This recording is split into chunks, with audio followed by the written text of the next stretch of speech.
मैं आपसे कहूं कि वो जो बॉयल्स लॉ था जिसमें हमने बात की थी टेम्परेचर हमारा कांस्टेंट है और हमें आंसर मिला था कि यदि टेम्परेचर कांस्टेंट है बेटा तो जो प्रेशर होगा वो इनवर्सली किसके होगा, वी के होगा। और हमने ग्राफ प्लॉट किया था प्रेशर में और वॉल्यूम में, जो कि हमें कुछ इस तरह से मिलेगा। अच्छा, इसी में आपसे कहा जाए कि टेम्परेचर में और प्रेशर में ग्राफ बताओ, तो इसी में ही यदि आपसे कहा जाए कि टेम्परेचर में प्रेशर में ग्राफ बताएं तो ग्राफ ये ऐसे आएगा क्योंकि टेम्परेचर कांस्टेंट है। और इसी में ही आपसे कहा जाए कि टेम्परेचर में और वॉल्यूम में ग्राफ बताओ तो वो भी हमारा कुछ ऐसे आएगा क्योंकि यहाँ पर टेम्परेचर हमारा कांस्टेंट है बॉयल्स लॉ के अंदर। सेकेंड हमने पढ़ा चार्ल्स लॉ। इस चार्ल्स लॉ में चपाती वर्ड से हमने बताया क्या कि जो प्रेशर है हमारे पास वो कांस्टेंट है, और यदि प्रेशर कांस्टेंट है बेटा तो इस सिचुएशन में हम क्या बोलेंगे कि जो वॉल्यूम होगा वो डायरेक्टली किसके होगा, टेम्परेचर के। यदि वॉल्यूम डायरेक्टली हमारा टेम्परेचर के है तो ग्राफ भी हमने प्लॉट किया v में, और t में जो ग्राफ आया हमारे पास वो कुछ इस तरह का आया। इसी में यदि मैं आपसे कहता कि हमें प्रेशर में और वॉल्यूम में ग्राफ बताएं क्या होगा,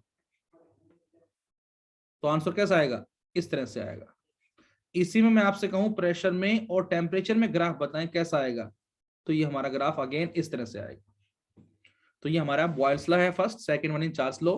अब लेते हैं थर्ड हमारा, and third one is volume constant, और वो हमारा रिग्नॉल्ट लॉ है। तो बच्चों थर्ड हमारे पास है that is known as रिग्नॉल्ट।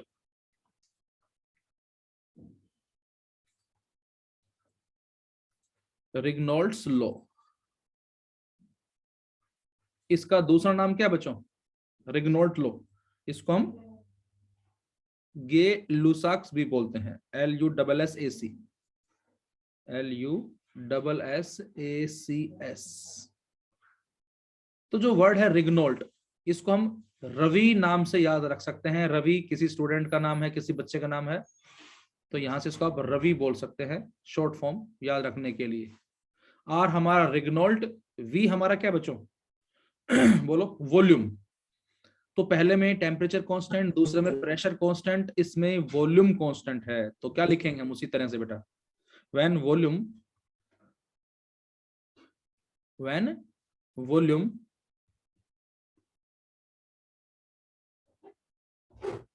when volume V of a certain, उसी तरह से सेम डेफिनेशन है, of a certain mass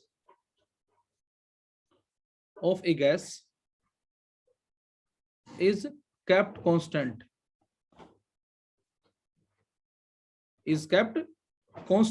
then the pressure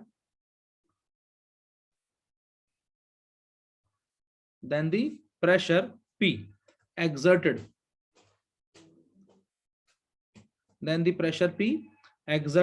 by the gas क्या होगा, is directly proportional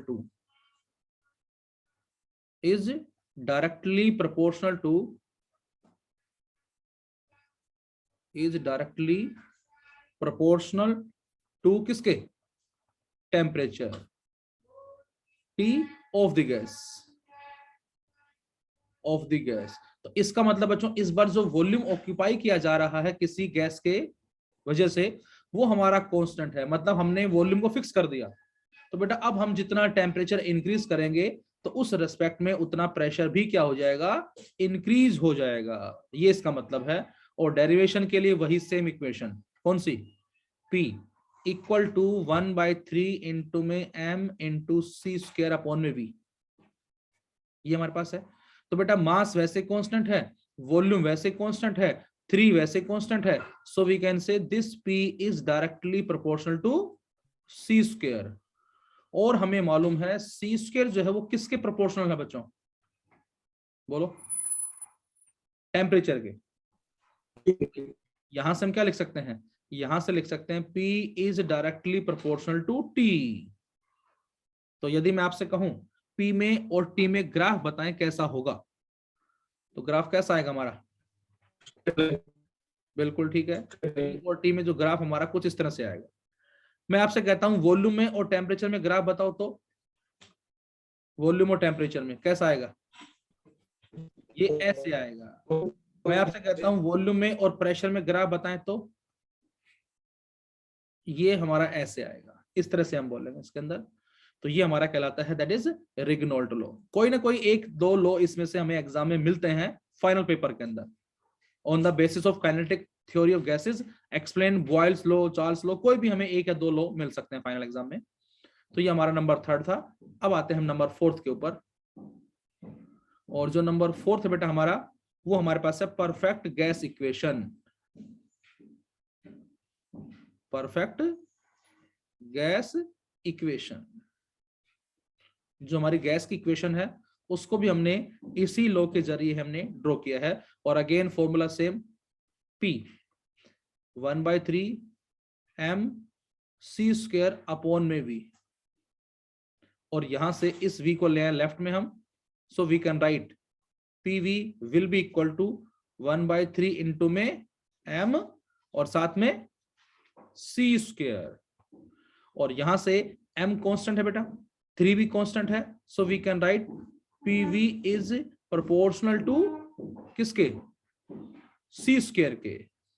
और c² बच्चों किसके डायरेक्टली होती है? T की होती है।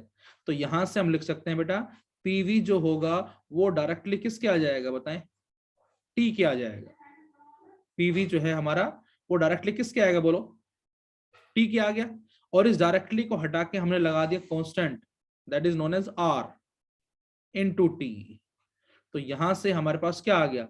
PV is equal to RT। This is the perfect gas equation, जिसमें R हमारा क्या बच्चों?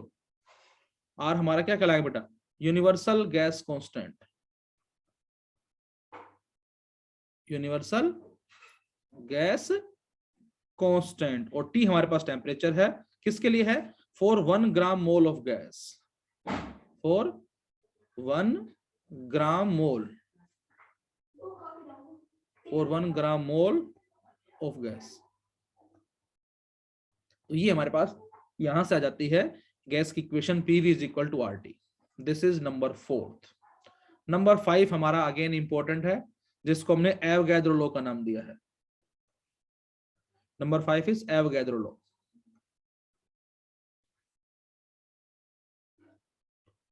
Avogadro laws. अब एवोगैड्रो लॉ हमसे क्या कहता है? ये हमसे कहता है कि यदि हमारे पास आइडेंटिकल कंडीशंस हैं किसकी? टेम्परेचर की, प्रेशर की, और डिफरेंट डिफरेंट गैसेस के कॉरस्पॉन्डिंग यदि वॉल्यूम ऑक्यूपाई किया गया है, वो भी यदि हमारा बच्चों सेम है, तो हम बोलेंगे गैसेस जो है वो इक्वल नंबर ऑफ क्या?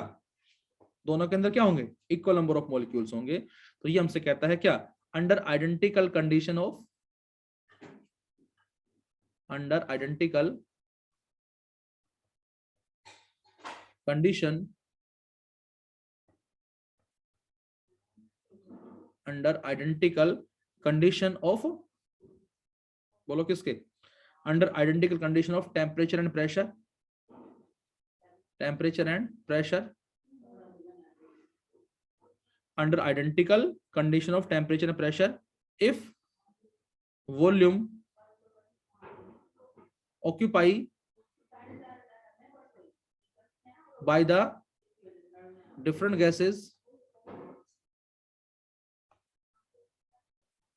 if volume occupied by the different gases be same, then तो उस सिचुएशन क्या होगा? then each gas contains क्या? सेम नंबर ऑफ या equal number of, equal number of molecules. तो उस सिचुएशन में हर एक गैस जो है वो क्या करेगी? इक्वल नंबर ऑफ मॉलिक्यूल्स करेगी। क्या मतलब इसका जरा देखिए हम। तो इसके लिए बच्चों हमने दो आइडेंटिकल वॉल्यूम लिए कुछ इस तरह से। ये हमारे पास दो वॉल्यूम है। यदि मैं इसको V1 बोलता हूं और इसको मैं V2 बोलता हूं, तो दोनों हमारे सेम है। V1 equal to V2 equal to V बोल देते हैं इसको। और इसमें हमने गैस को फिल कर दिया, सपोज दिस इज गैस ए, और इसमें भी हमने बेटा गैस को फिल कर दिया, suppose this is gas B. और यहां पर जो गैस है इसके मास को बच्चों हमने m1 मान लिया, और यहां जो गैस है इसके मास को बेटा हमने m2 मान लिया। यहां पर जो हमारे पास गैस के जो मॉलिक्यूल्स हैं ए में, हर एक का मास हमने m1 माना, और यहां पर हर एक का मास हमने m2 मान लिया। यहां पर n1 हमने क्या माने, number of molecules gas A में, और n2 हमने क्या माने, number of molecules gas B के अंदर। तो यहां से हम लिख सकते हैं 1 बाय 1 कि यहां हमारा जो m1 m2 है वो क्या होगा, बोलो। m1 एंड m2 हमारे क्या होंगे, मासेस, टोटल मास बोल देते हैं इसको हम, total mass of gas A and B. इस ए का मास m1 है, बी का मास m2 है। अच्छा, C1 C2 हमने क्या मानी बेटा, बोलो, रूट मीन स्क्वायर वेलोसिटी है, किसकी है, ऑफ गैस मॉलिक्यूल्स,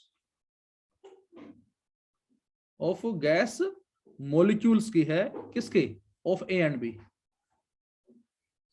और यहां से क्या बच गया हमारा, small m1 and small m2, ये हमारे क्या होंगे, mass of each, mass of, बोलो, ईच मॉलिक्यूल, किसके, of gas A and B, of gas A and B हो गया। और लास्ट n1 n2 क्या है बेटा हमारे पास, n1 n2 number of molecules, number of molecules है, बिल्कुल नंबर ऑफ मॉलिक्यूल्स हैं of gas A and B, gas A and B. और हमें प्रूव क्या करना है बेटा, हमें प्रूव करना है कि जो n1 है वो n2 के बराबर है, ये हमें प्रूव करना है। तो क्या इन सभी पॉइंट्स के आधार पे मैं ऐसे लिख सकता हूं, कैपिटल M1 को क्या, small m1 into small n1, बोलो, क्योंकि एक का मास कितना है m1, दूसरे का m1, तीसरे का m1, तो यहां पर जो कैपिटल M1 होगा इस गैस का मास, इसको मैं स्मॉल m1 इंटू n1 लिख सकता हूं। और यहां पर जो कैपिटल M2 होगा बेटा, इसको हम स्मॉल m2 इंटू n2 लिख सकते हैं, बताएं। तो अब मैं आपसे कहूं बच्चों, बताएं गैस ए का प्रेशर जो है वो कितना होगा, what is pressure of gas A. तो आप लिखेंगे PA will be equal to 1/3 into mc² v, ये तो हमारा फॉर्मूला हो गया। m की जगह m1 रखा, c की जगह c1 रखा हमने, क्योंकि c1 और c2 हमने क्या मानी है, c1 हमने इसकी RMS स्पीड और c2 हमने इसकी RMS स्पीड मान ली। और इसी तरह से pb क्या लिखूं, pb 1/3 इंटू m/v, इस m को m2 लिख दिया, इस c को c2 लिख दिया, और कंडीशन के अकॉर्डिंग प्रेशर हमारा सेम है, दोनों को बराबर रख दो आप, तो और वॉल्यूम सेम है। तो जैसे ही बच्चों दोनों को बराबर रखेंगे, ये फर्स्ट है और ये सेकंड है, तो जैसे ही फर्स्ट इक्वल टू सेकंड करें हम, तो बताओ क्या आ जाएगा, यहां से ये आ जाएगा 1/3 इंटू में m1c1 का square by v equal to 1/3 into में m2c2 का स्क्वायर बाय v से v कट गया, 3 से 3 कट गया, तो हमारे पास क्या आ गया बेटा, हमारे पास यहां से आ गया है m1 इंटू c1 का square equal to m2 into c2 का स्क्वायर। इसको मैं बोल देता हूं, सपोज करें इक्वेशन नंबर 3, ये हमने इक्वेशन नंबर 3 मान ली। ये कब आई, ये तब आई है जब हमने प्रेशर और वॉल्यूम को सेम रखा, तब हमारे पास आ गई है। अब हमारी तीसरी कंडीशन क्या है बेटा, बोलो, टेम्परेचर भी तो कांस्टेंट है। यदि हमारा टेम्परेचर कांस्टेंट तो क्या होगा, तो लिखेंगे as the temperature of gas A and B are same, as temperature is also same. अब यदि टेम्परेचर सेम है तो हम क्या बोलेंगे, हम बोलेंगे द एवरेज काइनेटिक एनर्जी पर molecule of gas A will be equal to average kinetic energy per molecule of gas B। यदि हमारा टेम्परेचर कांस्टेंट है तो इसका मतलब जो एवरेज काइनेटिक एनर्जी होगी पर मॉलिक्यूल की, वो हमारी ए के बी के बराबर होगी। और एवरेज काइनेटिक एनर्जी होती कितनी बच्चों, ये हमने पढ़ा था अभी थोड़ी देर पहले, half into m1 into c1 का स्क्वायर पड़ा था, and it will be equal to half into में m2 इंटू में c2 का स्क्वायर, और हाफ से हाफ कट गया, ये हमारे पास आ गया m1 c1 का square will be equal to m2 into c2 का स्क्वायर। और यदि इसको मैं फोर्थ इक्वेशन का नाम दूं और थर्ड और फोर्थ को डिवाइड कर दें, तो dividing equation third and fourth, what will we gate?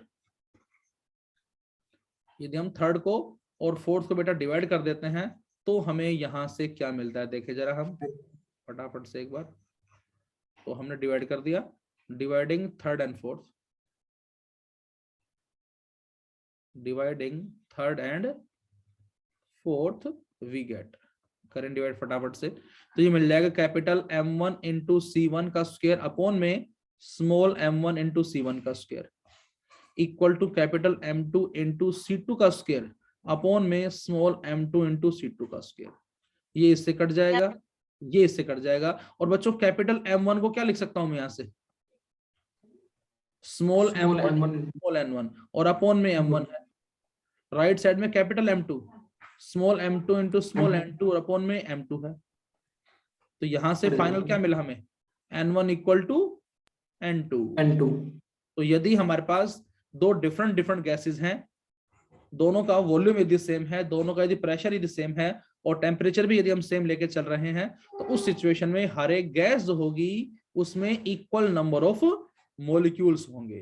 ये हमसे कहना चाह रहा है under identical conditions of temperature and pressure, if volume occupied by the different gas be also same, then each gas contains equal number of molecules। यहाँ से तो चलो ये आप करें, और अब मैं जरा जो है इसके और ग्राफ के जो क्वेश्चंस वो आपको सेंड करता हूँ। इसमें एक दो लॉ और रह गए हैं, अभी एक्चुअली मुझे कहीं जाना था, तो मैं इसके थोड़ी देर बाद जो है बेटा फ्री होकर इसका जो ऑफलाइन वीडियो बनाऊंगा छोटा सा, और वो मैं आपको ग्रुप में सेंड कर दूंगा। एक हमारा Dalton law of partial pressure बच गया और एक ग्राहम्स लॉ ऑफ डिफ्यूजन बच गया। ये दो छोटे छोटे लॉ जो हमारे और हैं, तो उसका वीडियो बना के मैं थोड़ी देर में आपको डाल दूंगा। तो ये हमारा टॉपिक है, इसके नोट्स में आप अभी थोड़ी देर में सेंड करता हूँ आपको ना, और इसके जो क्वेश्चंस हैं ग्राफ के वो भी मैं आपको सेंड करता हूँ। तो चलो कल आपका टेस्ट है, देखते हैं टाइमिंग क्या रहेगा, फिर मिलते हैं आप लोगों से ना। चलो थैंक यू बच्चों, और एंजॉय करें संडे को, पढ़ाई भी करें और साथ साथ एंजॉय भी करें।